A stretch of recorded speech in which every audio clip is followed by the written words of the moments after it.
So today I'm going to be testing an almost silent DxO PhotoLab 9 workflow. Why?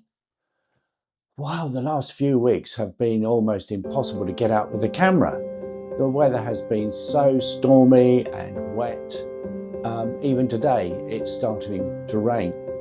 This is an image I shot on a cloudy day, very bright. So I've got to protect the sky because it'd be very easy to blow out any sort of highlights there.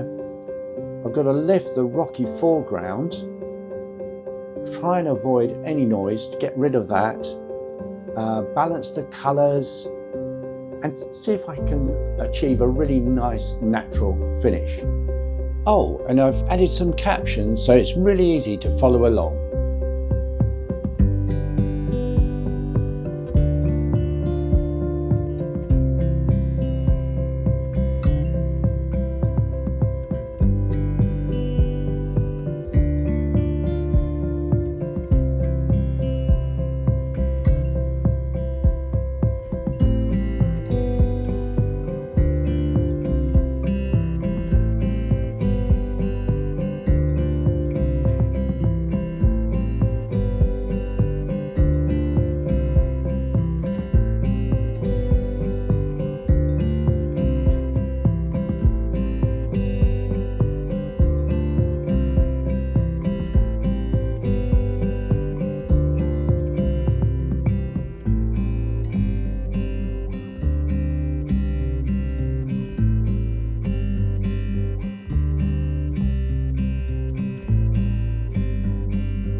So this image was always one of those images that I really liked. I liked the composition of it.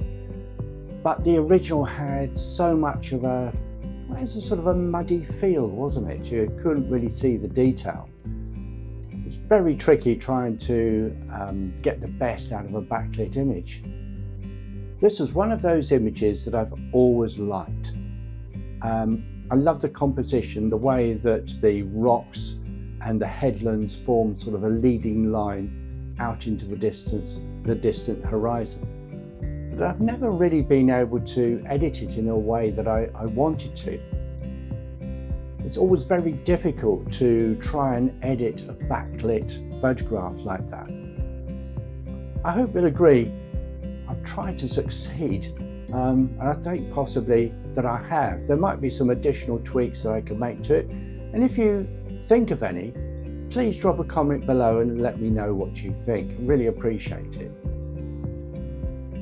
However, I hope you've enjoyed this very short little video trying to edit a particular photograph without the waffle while I was trying to edit, but I hope you gleaned some information from what I've done. So until next time, thanks for watching. Bye now.